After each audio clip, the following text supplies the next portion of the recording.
नमो भगवते वासुदेवाय। जब जीवन में हार सामने खड़ी हो, जब हर रास्ता बंद सा लगने लगे, तब श्री हरि विष्णु अपने भक्तों को विजय का मार्ग दिखाते हैं। आज हम आपको सुनाने जा रहे हैं विजया एकादशी की पावन कथा। एक ऐसी कथा जिसे सुनने मात्र से मनुष्य को हर कार्य में विजय प्राप्त होती है। आइए श्रद्धा, विश्वास और भक्ति के साथ विजया एकादशी की इस दिव्य कथा को सुनते हैं। धर्मराज युधिष्ठिर बोले, हे जनार्दन, फाल्गुन मास के कृष्ण पक्ष की एकादशी का नाम क्या है तथा उसकी विधि क्या है? कृपा करके आप मुझे बताइए। श्री भगवान बोले, हे राजन, फाल्गुन मास के कृष्ण पक्ष की एकादशी का नाम है विजया एकादशी। इसके व्रत के प्रभाव से मनुष्य को विजय की प्राप्ति होती है। यह सब व्रतों से उत्तम व्रत है। इस विजया एकादशी के महात्म्य के श्रवण व पठन से समस्त पापों का नाश हो जाता है। एक समय देवर्षि नारद जी ने जगत पिता ब्रह्मा जी से कहा, महाराज, आप मुझसे फाल्गुन मास के कृष्ण पक्ष की एकादशी का विधान कहिए। ब्रह्मा जी कहने लगे कि हे नारद, विजया एकादशी का व्रत पुराने तथा नए पापों को नाश करने वाला है। इस विजया एकादशी की विधि मैंने आज तक किसी से भी नहीं कही है। यह समस्त मनुष्य को विजय प्रदान करती है।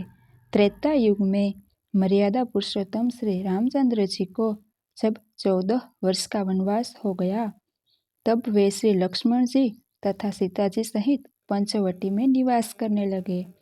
वहां पर दुष्ट रावण ने जब सीता जी का हरण किया, तब इस समाचार से श्री रामचंद्र जी तथा लक्ष्मण अत्यंत व्याकुल हुए और सीता जी की खोज में चल दिए। घूमते घूमते जब वे मरणासन जटायु के पास पहुंचे, तो जटायु उन्हें सीता जी का वृतांत सुनाकर स्वर्गलोक चला गया। कुछ आगे जाकर उनकी सुग्रीव से मित्रता हुई और बाली का वध किया।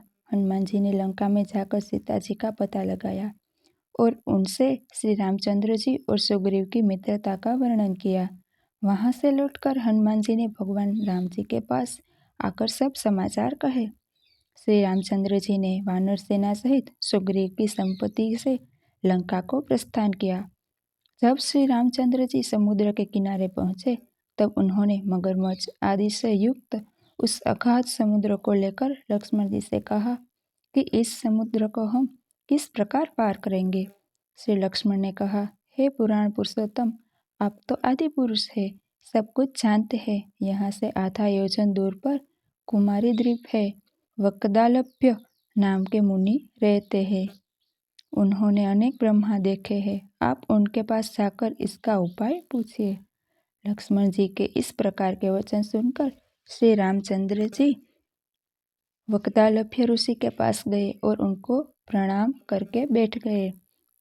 मुनि ने भी उनको मनुष्य रूप धारण किए हुए पूर्ण पुरुषोत्तम समझकर उनसे पूछा कि हे राम, आपका आना कैसे हुआ? रामचंद्र जी कहने लगे कि हे ऋषि, मैं अपनी सेना सहित यहाँ आया हूँ और राक्षसों को जीतने के लिए लंका जा रहा हूँ।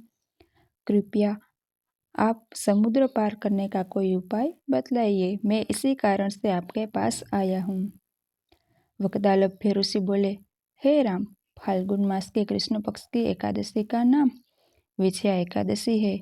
उस एकादशी का उत्तम व्रत करने के निश्चय से ही आपकी विजय होगी। साथ ही आप समुद्र को भी अवश्य पार कर लेंगे। इस व्रत की विधि यह है कि दशमी के दिन सुवर्ण, चांदी, तांबा या मिट्टी का कोई भी एक घड़ा बनाइए या फिर ले आइए। उस घड़े के जल से भरकर तथा 5 पल्लव रखकर वेदिका पर स्थापित करें। उस घड़े के नीचे सतंजा और ऊपर जौ रखें। उस पर श्री नारायण भगवान की स्वर्ण की मूर्ति स्थापित करें। एकादशी के दिन स्नानादि से निवृत्त होकर धूप, दीप, नैवेद्य, नारियल आदि से भगवान की पूजा करें। तत्पश्चात घड़े के सामने बैठकर दिन व्यतीत करें और रात्रि को उसी प्रकार बैठे रहकर जागरण करें। द्वादशी के दिन नित्य नियम से निवृत्त होकर उस घड़े को ब्राह्मण को दे दे। हे राम, यदि तुम भी इस प्रकार व्रत को सेनापतियों सहित करोगे तो तुम्हारी विजय अवश्य होगी। श्री रामचंद्र जी ने ऋषि का कथन सुनकर इस व्रत को किया और उसके प्रभाव से दैत्यों पर विजय पाई। अतः हे राजन, जो कोई मनुष्य विधि पूर्वक इस व्रत को करेगा, दोनों लोकों में उसकी अवश्य विजय होगी। श्री ब्रह्मा जी ने नारद जी से कहा कि हे पुत्र, जो कोई इस व्रत के महात्म्य को पढ़ता या फिर सुनता है, उसको वाजपेयी यज्ञ का फल प्राप्त होता है। विजया एकादशी की यह पावन कथा हमें सिखाती है कि सच्ची श्रद्धा और श्री हरि विष्णु की भक्ति से असंभव कार्य भी संभव हो जाते हैं। जो भक्त सच्चे मन से विजया एकादशी का व्रत करता है, उसके जीवन से संकट दूर होते हैं और हर कार्य में उसे विजय प्राप्त होती है। भगवान विष्णु जी की कृपा आप सभी पर सदैव बनी रहे। यदि यह कथा आपको अच्छी लगी हो तो इसे अपने परिवार और मित्रों के साथ साझा करें और ऐसे ही भक्तिमय कथाओं के लिए हमारे चैनल से जुड़े रहे। जय श्री हरि विष्णु। हरि ओम। ओम नमो भगवते वासुदेवाय। मिलते हैं अगले वीडियो में।